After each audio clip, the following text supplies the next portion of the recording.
E aí pessoal, beleza? Eu sou o professor Felipe de Geografia e hoje nós vamos ter uma aula sobre as características das vegetações no mundo e no Brasil. O quadro Climato Botânico. É importante nós lembrarmos uma coisa. Você já deve ter notado, quando já viajou por aí, que a vegetação vai modificando conforme vai modificando o clima.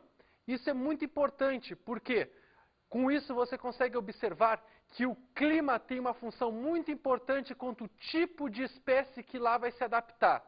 Então, hoje essa aula vai trabalhar com essas questões relacionando o clima e a vegetação existente. Você vai perceber que os tipos de clima e os tipos de vegetação são muito próximos, pois a vegetação está sempre associada a questões de clima e também, não poderíamos deixar de dizer, de solos.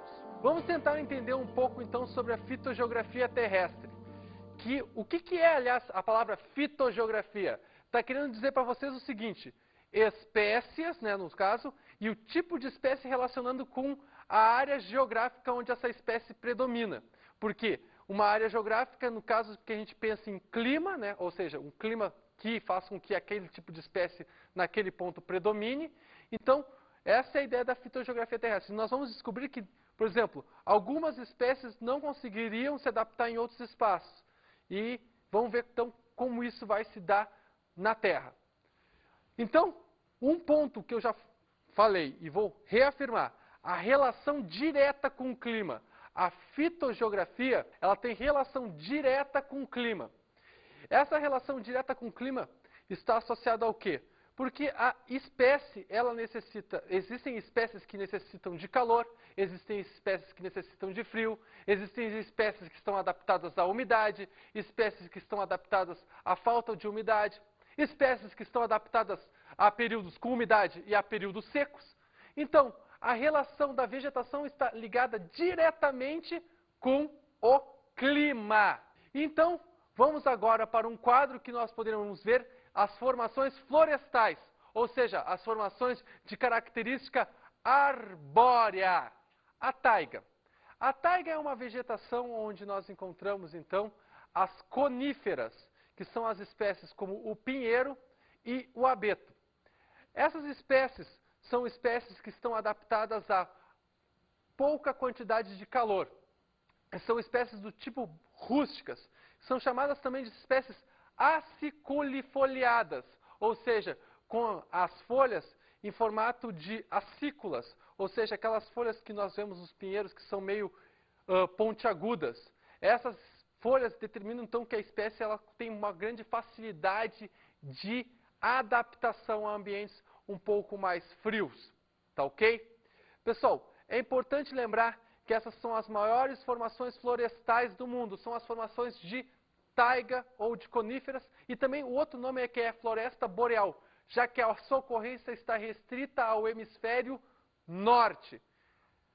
Essa formação também é importante salientar que contribui muito para a economia dos países como Rússia e Estados Unidos, onde nós encontramos essa formação florestal, já que acabam sendo utilizadas para a produção de papel e celulose.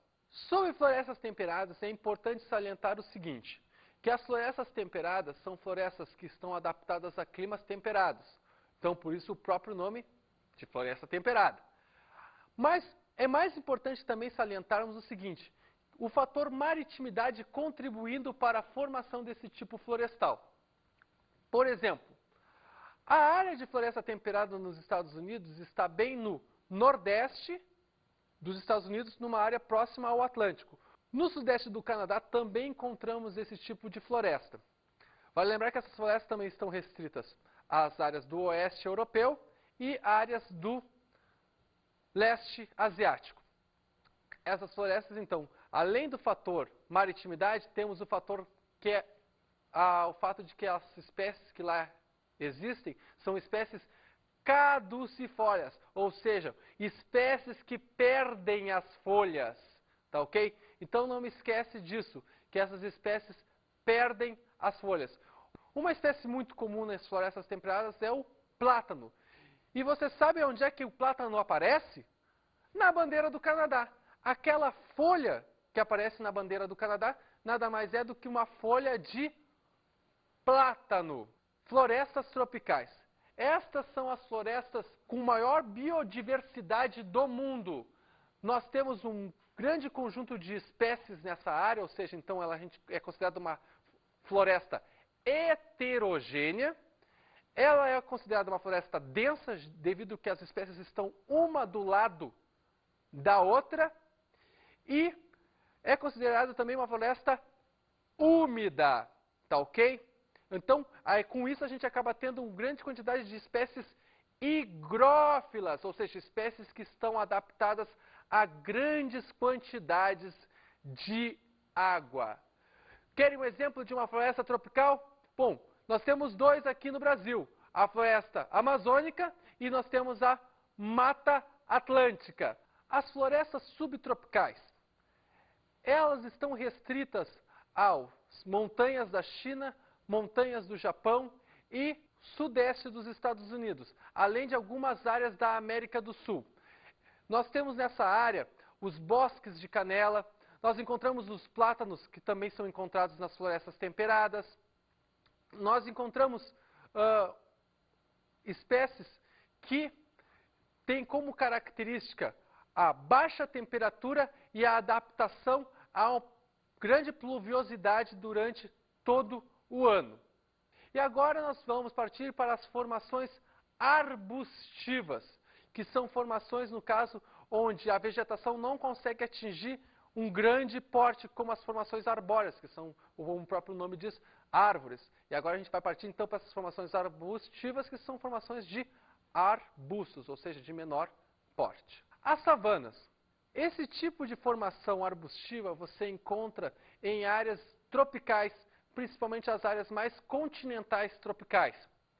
Esse tipo de formação é um tipo de formação que a gente chamaria de tropófila, ou seja, uma vegetação que está adaptada à sazonalidade do clima. Nessas áreas onde ocorrem savanas, nós temos verões chuvosos e invernos secos. Então, as espécies que lá vivem devem estar adaptadas a esta sazonalidade do clima. No Brasil, a savana vai receber um nome chamado cerrado. Vegetação mediterrânea, florestas e bosques esclerófilos. Esse tipo de vegetação é encontrado em áreas onde nós temos um verão quente e seco e um inverno chuvoso e com clima ameno. A vegetação mediterrânea, por exemplo, é aquela que circunda o mar Mediterrâneo, onde nós encontramos como espécie as oliveiras. Não é à toa que os gregos e os italianos adoram tanto azeite de oliva. Outro tipo de espécie que é muito comum nessas áreas secas, as xerófitas. Sendo mais claro, espécies que estão adaptadas a estações secas. Sendo mais claro, as cactáceas, ou seja, espécies parecidas com o cactus, tá ok? Então é muito comum nessa área.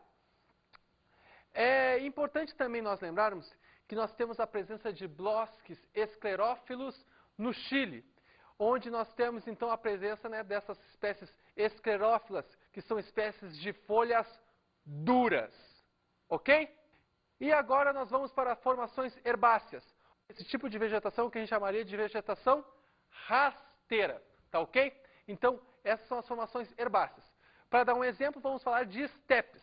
Nós encontramos nessas áreas de estepe vegetação do tipo gramínea, entretanto de forma mais espalhada. Não é um campo todo coberto por gramíneas, são tufos de gramíneas, porque na verdade esse tipo de vegetação está associada à transição de climas frios para climas desérticos. Então, consequentemente, a vegetação não consegue ser uma vegetação muito densa. Ao contrário do que acontece nas pradarias ou campos, onde nós temos então a presença de gramíneas de forma contínua. E com isso nós podemos dizer o seguinte: onde nós temos esse tipo de vegetação? Esse tipo de vegetação é encontrado em áreas onde nós temos o clima frio e solos pobres. E por isso nós temos então uma vegetação que não é muito complexa. Por isso que nós temos uma vegetação que é uma vegetação de espécies rasteiras. Tá ok? Uma área que pode lembrar você são as áreas de campos que existem no sul do país, onde nós temos, por exemplo, muito forte a pecuária. Tá ok? Pecuária em campos naturais, porque aqueles campos não foram plantados, são campos naturais. Tundra. Bom, a vegetação de tundra é típica de áreas polares, mais especificamente das áreas próximas ao Polo Norte. Nós encontramos então nas áreas do norte do Canadá, nós encontramos também nas áreas do norte da Rússia, nas áreas do norte da Escandinávia. Esse tipo de vegetação nós encontramos então o quê? Os musgos e os líquens. Por que musgos e líquens, espécies tão pouco complexas? Ora, maioria da área onde nós temos a tundra são áreas que ficam maior parte do ano com gelo. Então o que acontece? A tundra só se forma nos meses de verão, ou seja, durante 3 meses. Nos restantes, essa área onde a tundra se forma vai estar coberta por gelo. Tá ok? Então por isso que se forma a tundra e por isso que ela tem característica de musgos e líquens. Acompanhe aí então a figura que mostra a distribuição da vegetação no mundo. Nós temos então, olha aqui, ó, a tundra, que eu tinha acabado de falar, ela está restrita então às áreas aqui, ó, do norte, do hemisfério norte. É a área então onde nós temos os musgos e os líquens. Olha aqui, a floresta de coníferas é o tipo de formação que está logo abaixo das tundras. E as florestas de coníferas também estão restritas às áreas, né, do caso do hemisfério norte. Tu não encontra floresta de coníferas no hemisfério sul. E olha que é a maior formação, né, florestal do mundo. Outro tipo de formação que é importante salientar aqui nessa figura é a floresta tropical. Olha as áreas de ocorrência de floresta tropical no mundo. Nós temos aqui, ó, essas faixas em amarelo, tá? Lembramos então que as faixas onde nós temos então a floresta tropical são as faixas onde nós temos a maior biodiversidade do mundo. O que é biodiversidade mesmo? É um grande número de espécies, sejam elas vegetais ou de fauna, tá ok? Pessoal, ó, acompanhe comigo essas áreas aqui, ó. Essas áreas são as áreas onde nós encontramos vegetação de alta montanha. A gente separa essas áreas numa classificação à parte, porque essas áreas nós temos o quê? Uma grande influência da altitude na formação de suas vegetações. Ou seja, devido ao fato de que a gente vai perdendo temperatura conforme aumenta a altitude, consequentemente, na base das montanhas nós temos um tipo de vegetação e nos topos nós temos um tipo de vegetação um pouco menos complexa. Normalmente nós temos árvores na base e herbáceas no topo. Muitas vezes não existe até vegetação no topo. Então é importante você lembrar o seguinte, que então a gente considera essa aí uma área onde, devido à complexidade existente, a gente classifica numa área à parte. Tá ok? E para fechar aqui, né, é importante, eu quero salientar aqui, ó, as áreas de vegetação desértica, onde nós encontramos as xerófitas, ou seja, as cactáceas. Ó, deserto do Saara, deserto da Austrália, deserto do Atacama, deserto de Gobi, Oriente Médio. Então, vegetação típica de área de desértica, consequentemente, tem que estar onde? Nas áreas desérticas. E olha aqui, ó, a savana, que eu tinha falado lá, clima sazonal, né, onde nós temos as tropófilas, ó, na África. Então, é importante aquelas imagens que a gente vê de safari, leão, elefante, girafa, é nas áreas de savana, tá ok, pessoal? São as áreas de savana onde nós temos isso. E o Cerrado brasileiro também é considerado uma savana. Mas para se aprofundar um pouco mais nas formações florestais do Brasil, nós temos o quê? Que entrar na fitogeografia do Brasil. A Amazônia. A Amazônia é uma floresta tropical, pessoal, tá ok? Então a gente vai enquadrar ela no grande conjunto de floresta tropical. Ela é uma floresta onde nós encontramos espécies que chegam a atingir 80 metros de altura. É uma floresta considerada densa, onde nós encontramos também as espécies higrófilas, tá ok? Principalmente nas áreas onde a gente conhece como mata de igapó. Mas o que é a mata de igapó? A Amazônia é constituída de 3 tipos de mata, basicamente. A mata de igapó, a mata de várzea e a mata de terra firme. Esses 3 tipos de mata estão ligados diretamente à forma do relevo encontrada. Vejamos aqui no quadro, onde um esquema pode facilitar sua compreensão. A mata de igapó está associada às áreas inundadas pelos rios da região. Então, consequentemente, esta área está sempre inundada. Uma espécie que nós poderíamos associar nesse raciocínio é a Vitória régia. A mata de várzea, ela pode estar inundada num período, mas também ela pode estar seca. Ou seja, ela é uma área sazonal. Dependendo de um período, por exemplo, de cheias, nós podemos ter essa área inundada. A partir do momento que essa cheia acaba, essa área fica seca. Então, essa é a característica da mata de várzea. Aqui nós podemos destacar, por exemplo, a seringueira. E já nas áreas de terra firme são as áreas onde nunca inunda. E na mata de terra firme nós temos o cedro e a castanha do Pará. A Amazônia é hoje em dia ainda uma das áreas menos devastadas no mundo. Então ela possui uma importância para o mundo muito grande.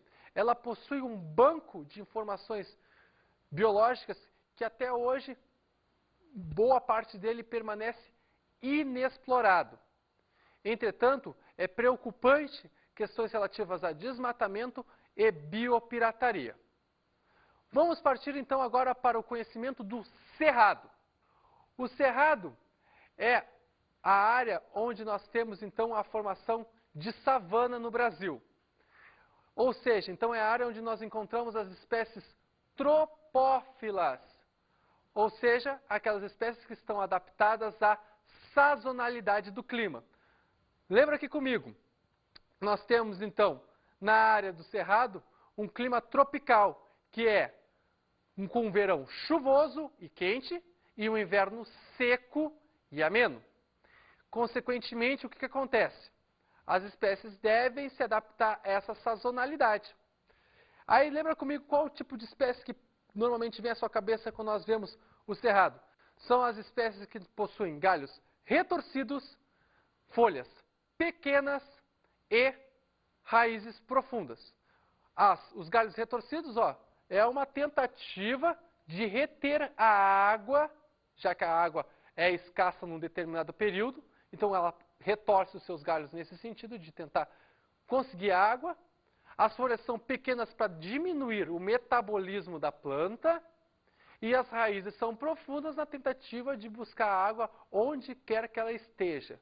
Tá ok? Isso são características dos cerrados. É muito comum no cerrado nós termos uma vegetação herbácea e uma vegetação de mata de galeria. E o que é a mata de galeria?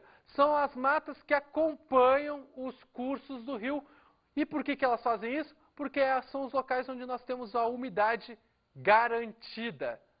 Mata de araucária. A mata de araucária está restrita ao sul do país, mais precisamente a área do Planalto Meridional Brasileiro. Tá ok? A área onde nós temos o Planalto esse Meridional Brasileiro, que é o Planalto também chamado de basáltico arenítico. A araucária atua como uma espécie predominante nessa mata. Ou seja, ela é a espécie que, digamos assim, ocupa os estratos superiores dessa mata e é a tipo de espécie também que mais aparece nessas áreas. E ela usa recursos bem típicos de espécies que querem predominar. Por exemplo, ela ocupando o dossel, ou seja, o extrato superior, o que ela faz? Ela se expande e não permite então que as outras espécies consigam, digamos assim, serem mais altas que ela. Por quê? Porque à medida que as outras espécies que estão do lado dela tentam subir, o que acontece? Elas são barradas pelos seus espinhos.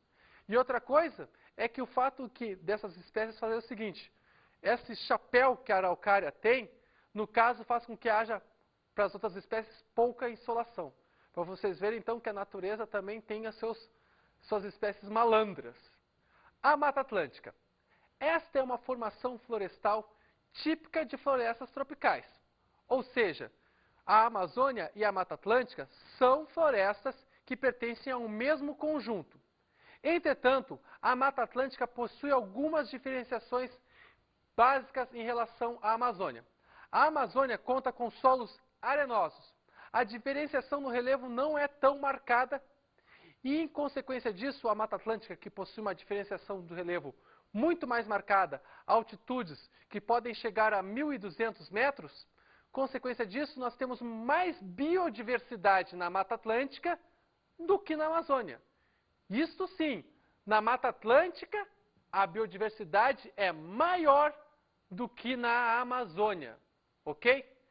Entretanto, a Mata Atlântica sofre com um problema chamado desmatamento.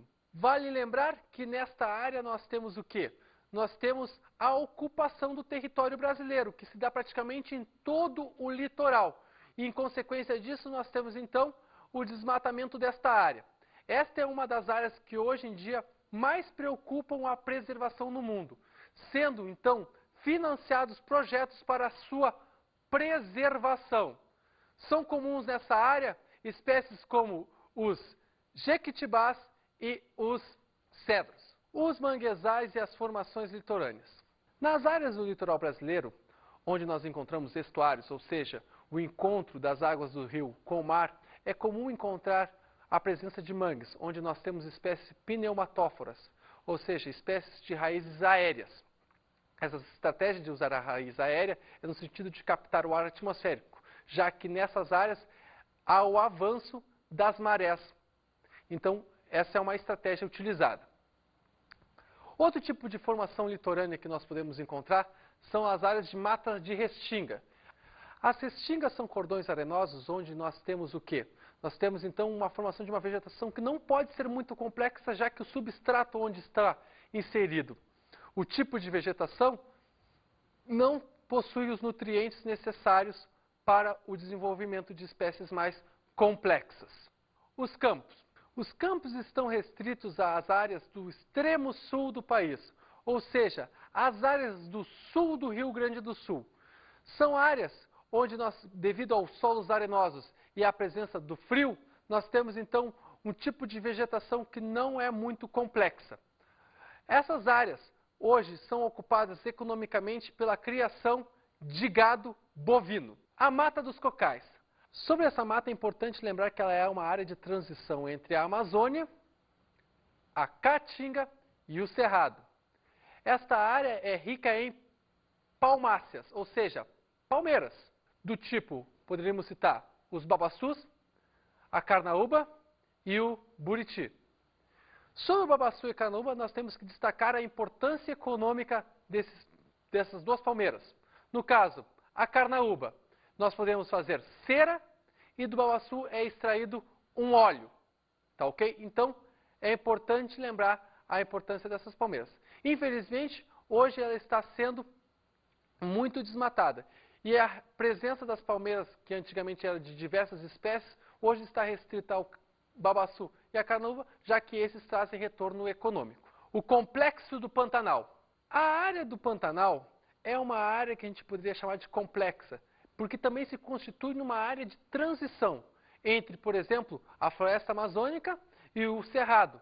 E também existem espécies no Pantanal que estão ligadas à caatinga. Então nós poderíamos dizer que o Pantanal constitui um grande conjunto de espécies das mais variadas formas e tipos. Nós temos desde gramíneas a espécies herbáceas, assim como espécies arbóreas. Nas áreas mais baixas do Pantanal nós temos as gramíneas. Nas áreas mais altas nós temos espécies de arbóreas a arbustivas.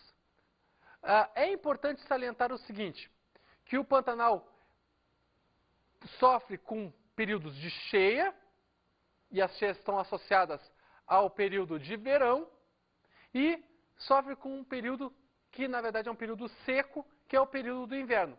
já que a área do Pantanal está associada à área do clima tropical. E agora eu gostaria de mostrar para vocês um quadro da vegetação do Brasil. Vejamos aqui, a Amazônia está praticamente toda na área norte do país. Nós encontramos resquícios da floresta amazônica também no Mato Grosso, mas vocês vejam que ela praticamente se restringe ao norte do país.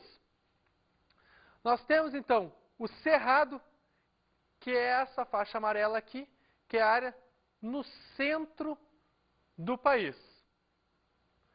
Nós temos aqui em amarelo mais claro a faixa da Caatinga, tá ok? Ou seja, então, na área do Nordeste. Agora vocês vejam bem, não é todo o Nordeste que é seco. A nossa figura mostra bem isso. Nós temos no litoral nordestino, a chamada Zona da Mata, a Mata Atlântica. Tá ok? Olha aqui, nós temos então a Mata Atlântica em verde, ó, ocupando as faixas litorâneas. E em marrom aqui nós temos o quê? Nós temos a Mata de Araucária, ou seja, praticamente ela está toda restrita à região sul do país, que é uma área mais fria. A araucária é um tipo de espécie que precisa do frio para conseguir sobreviver. E nós temos os campos no extremo sul do Rio Grande do Sul. Ó, nós temos aqui, até cabe chamar a atenção também a presença de campos nessa área. Esses campos são chamados de campinaranas, tá ok? Eu queria chamar a atenção também à vegetação litorânea e principalmente a mangue. Não vai achando que em todo o litoral brasileiro nós temos mangue. Mangue nós só temos nas áreas que vão de Santa Catarina ao Amapá. Ou seja, nós não temos mangue em somente um estado costeiro do Brasil. Ou seja, o Rio Grande do Sul. O Rio Grande do Sul não possui mangue. Os demais estados costeiros todos possuem mangue. E agora nós vamos então para os domínios morfoclimáticos do Brasil. Vejam a figura então, pessoal. Então, os domínios morfoclimáticos nós vamos ver que é muito próximo a essa leitura de vegetação que a gente tem. Nós temos então o domínio amazônico, que é essa extensa área aqui, então, que tem uma predominância então de uma paisagem amazônica, que é uma paisagem então de uma floresta densa. Nós temos um domínio que a gente chamaria de cerrado, que é o domínio esse que a gente tem uma vegetação tropófila. E aqui nós temos um planalto, que é o planalto central, são áreas altas aqui nesse ponto do país. Nós temos a Caatinga, que é uma vegetação onde nós temos os mandacarus e as cactáceas, uma vegetação de xerófitas, ó, está presente aqui nessa área. Nós temos também as áreas de transição, tá ok? Nós temos também a área dos mares de morro. E o que são essas áreas dos mares de morro? Bom, esta área do litoral brasileiro, principalmente essa área aqui que nós temos aqui em roxo, é uma área onde nós temos a presença de serras, que são, por exemplo, a Serra da Mantiqueira, a Serra do Mar. E aí nós temos esse tipo de formação mamelonizada em sequência, ou seja, nós temos várias serras uma do lado da outra. E aí então, a leitura que se tem, né, no caso a leitura do Aziz Absaber, é a leitura de que essa área predomina então esses tipos de morro, a gente vai chamar ela então de áreas dos mares de morro. Mas qual é a vegetação que está associada às áreas dos mares de morro? É a vegetação de Mata Atlântica, tá ok, pessoal? Então tem que lembrar, a área dos mares de morro, né, a presença dos morros de serras, e consequência disso nós temos também a Mata Atlântica, ok? Outro ponto que nós devemos chamar a atenção, então, é o domínio araucária, que é justamente a área onde nós temos o predomínio da araucária, e é a área do planalto basáltico arenítico ou planalto meridional. Esta é uma área, então, também chamada de domínio por causa dessa característica muito peculiar. E nós temos, né, como sexto domínio, o domínio pradaria, que está restrito às áreas de campo do extremo sul do país. As demais áreas são conhecidas como áreas de transição, ou seja, não tem uma paisagem definida. Na verdade, ela é uma transição entre esses grandes grupos que eu acabei de falar. Na biologia, você poderia chamar isso aqui de ecótonos. Na geografia, nós poderíamos chamar de áreas de transição. Mas, na verdade, acabam sendo praticamente a mesma coisa. Por fim, vamos para as nossas dicas de estudo. Bom, uma boa dica de estudo é que você deve então o quê? Pega um professor de biologia e peça uma ajuda também nessa matéria, já que essa matéria une geografia e biologia. Os geógrafos dão uma noção espacial das formações florestais, mas é importante talvez que você complemente com as características de cada espécie, para entender um pouco melhor este assunto. E por hoje era isso, pessoal. Um abraço, até mais, estudem e fui!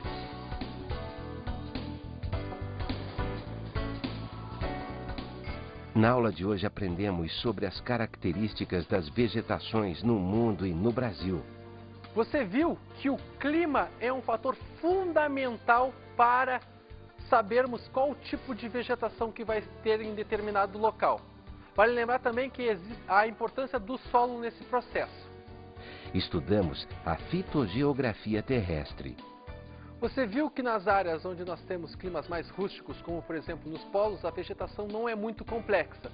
Em compensação, nas áreas onde nós temos umidade e calor, a vegetação é um pouco mais complexa, como por exemplo as áreas de floresta equatorial no mundo.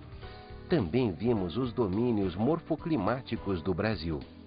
A caatinga é um tipo de vegetação que está associada à área do clima tropical semiárido no país, ou seja, a área do sertão nordestino.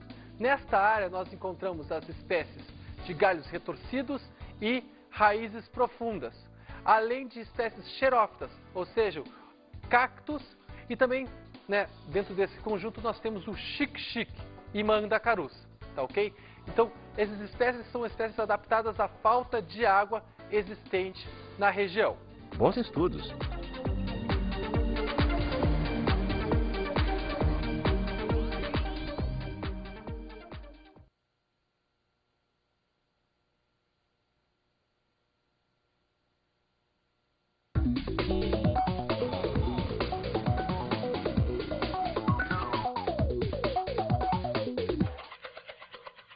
E aí, professor, tudo bem? Bom, como poderíamos trabalhar essa aula? Através de fotos, é possível com que os alunos identifiquem as diversas formações florestais. Mas, antes de mostrar as fotos, é importante fazer com que os alunos localizem aonde esses tipos de formações florestais existem. É importante também trabalharmos nesta aula com um mapa de clima, pois o mapa de clima vai favorecer o entendimento de que a distribuição das formações vegetais está intimamente ligada à distribuição climática no mundo. Uma outra maneira de estudar é trabalhando com um professor de biologia, onde este vai explicar a questão das espécies e nós explicaremos então a distribuição dessas espécies no mundo e no Brasil.